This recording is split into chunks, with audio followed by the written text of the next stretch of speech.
شو بتستنى يا حمدوني؟ خسارة برشلونة اليوم؟ اليوم إن شاء الله وبإذن الله لامين يامال بيرجع لمستواه العالمي في دوري الأبطال.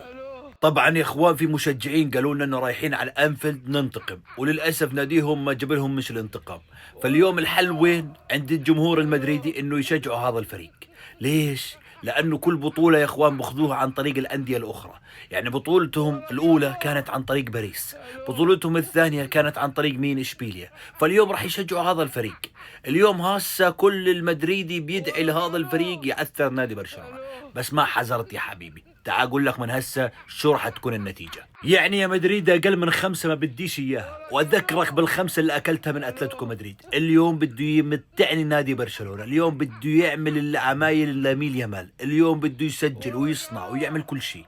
اليوم يا مدريدي شوف عمك برشلونه كيف راح يمتعك بعالم كره القدم.